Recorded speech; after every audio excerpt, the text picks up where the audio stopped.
let's recreate the setup to have a look at quota hierarchies. So as it stands, we have file systems within file systems, but we haven't explored what happens hierarchically with respect to quotas if we set them at one level or another. So we'll extend our talks about quotas, but let's say we call this quota hierarchy. So this will require that we reestablish the environment, but obviously there are features to consider when you're considering creating file systems within file systems, but let's see how quota flows, if you will. And before, if you will, spilling the beans on how it actually works, let's recreate the environment. So recreate 100 users. And let's take this top environment. This should be the one here where we actually create each of the users, and because the file systems didn't exist before the users were created, then that was an issue. Let's drop this in. Let's see how this goes. Make sure we have the username in there. So that's generating all of the users. Of course, the SQL directories aren't copied, but that's not so important for what we're covering. Now, part of the cleanup was to ensure that we copied over these items, so let's just do this again, just in case we sample access as a given user. So we'll take a random user, let's say projects, users, perhaps Unix CBT 75, and have a look at the hidden items in the directory. You can see Z-shell environment and Z-shell RC. So we expect things are working. Of course, the group IDs are not set. We could loop through and set those, but that's not important either. ZFS list will reflect all of the 100 different accounts created, Unix CBT 1 through 100. So that looks good. Now note, the quotas are set for about 100 megs per file system per our invocation when we created the file systems. And that's true now. Of course, the top level directory has a limit of roughly 9 gigs, which is what the pool offers, 9 gigs. So the idea is to look at what happens in the event that we set quotas, say, at this level, top of the hierarchy, or the pool level, or this level, the file system within the pool. We know what happens at the individual user level. We can lift as well as further constrain per user if we'd like. That's just a matter of setting the quota on a per user basis, which we've just done. So the users are recreated. Everything looks good. Second task. Let's say we set quotas at various levels. So we'll move one level up. Perhaps as a first attempt, we'll try to set quotas at the project's users level. So a command could look like the following. ZFS set quota equal to, well, it currently has access to about 9 gigs, just to be clear. Let's do a ZFS list again.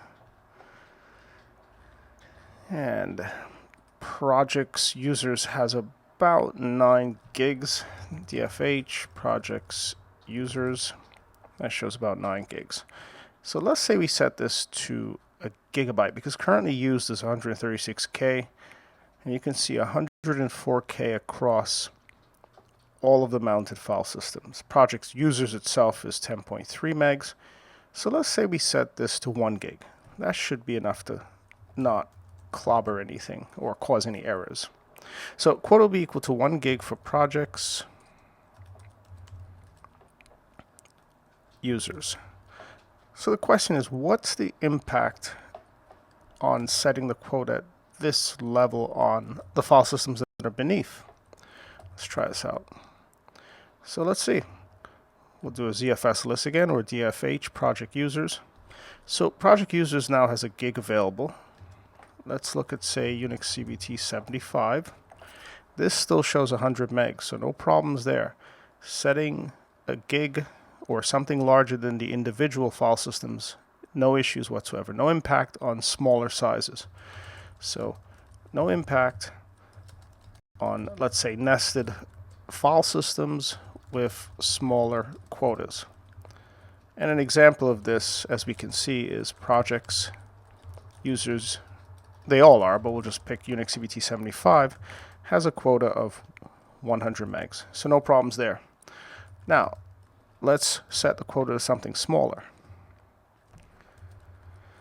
Let's say we set it to maybe 75 megs and see what happens, which is smaller than the individual nested file systems. Let's see if ZFS complains. Well, it's been set. Let's do a DFH. Now you can see available 65 megs. So this tells you, and if we pick a different user, let's say 79, that by reducing the quota on a parent file system such as users to something smaller than a nested file system such as these two, you invariably lower the quota associated with the nested file system. So the flow is downwards. Now let's take a quick look at the top level. So we know users is capped. Let's try out, for example, projects. Projects is still 8.9 gigs, and it's showing that 100 megs are in use. So this has been limited. Of course, there's some overhead to manage it, so although we've specified 75 megs, there is always overhead involved. So reduces available storage for nested file systems, as you would expect. Now, what about at the top level? That's projects users. Let's move on to B and call this projects itself, the top level container. So B1 could be sudo ZFS set, maybe quota equal to its currently the full available storage. What if we set this to 50 megs? Collectively, we're using more than 50 megs, so we should not be able to write once we set this. Let's see what happens. And we know we're using more because if we DFH, you can see in use 100 megs. In fact, LSLH projects for a moment, we should still have that 100 meg file. This is what's taking up the majority of the space. The nested file systems are not using much space. For example, projects, users, and maybe number 33, for example, size 65, but only using 100K, 104K. So let's drop this command in and see what happens. Less than the current use or reserve space. So that tells you you can't set it below. It's currently, of course, larger, but can't set it below. And this is indicated above. So let's choose a different size. What about exactly 100 megs? Let's up it. Let's say 1 meg over the file that's within that file system. Well, there's still storage in the nested file systems. Let's say we make this 110 megs. Still not good enough, because each of the 100 file systems for Unix CBT 1 through 100 is using space. So how about 200 megs? Still not enough. Let's say we bump this up to 500 megs. That takes. What about dropping it to maybe 300? Still not enough overhead. 400 takes. Now let's DFH again projects. You can see that's set to a cap size, and of course the 400 that's made available has to be shared by this plus users, which currently is using 65, plus the individual users.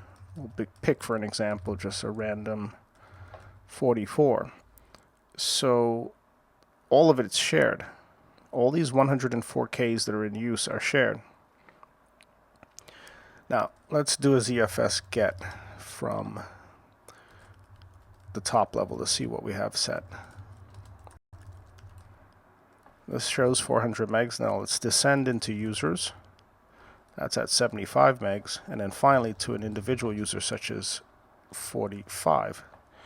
This is set to 100 megs. So 400, 75, 100 megs. Are we able to write, say, 100 megs, though it's the top level directory is set to 400, or the one right above it is set to 75, for example? Let's navigate into Unix CBT 45's home directory.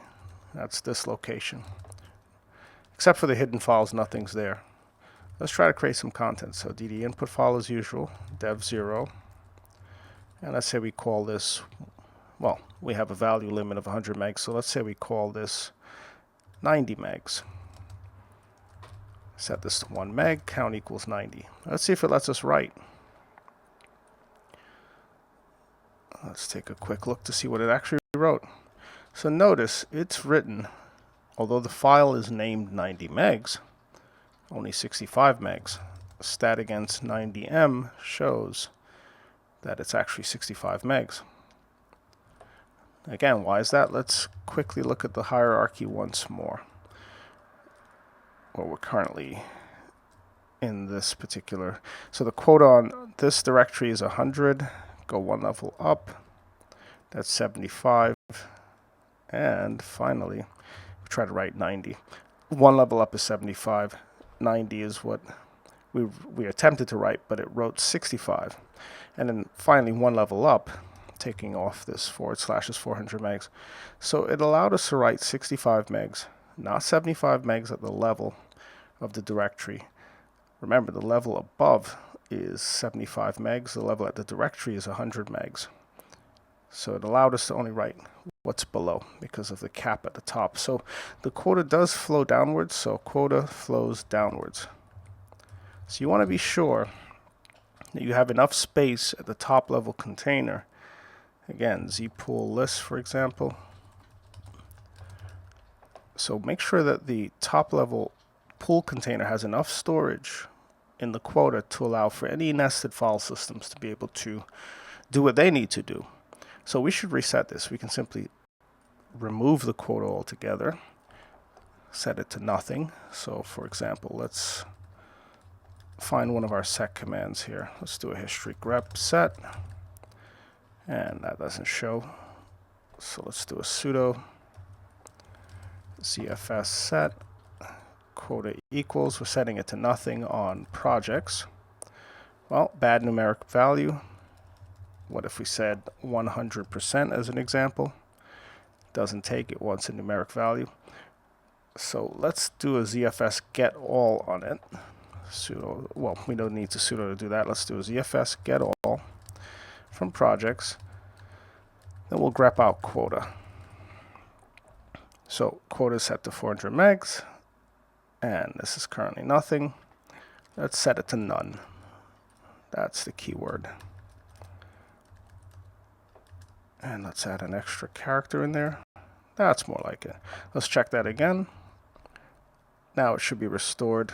We'll do a ZFS list. That shows all of the file systems. We'll scroll through quickly. Top level is now the full storage available. And if we navigate one level down, we'll notice this has no more space available, so we should not be able to write anything else to any of the directories because of the limits at the user's level. Again, let's do a ZFS get on projects, users. That's 75 megs, so it's all occupied. You could use du and descend through all of the 100 directories to figure out which users are using it, since we've randomly created content, but we'll lift the quotas for now. So ZFS set quota equals none. This is going to be at the user's level. Let's do a dfh / projects followed by users.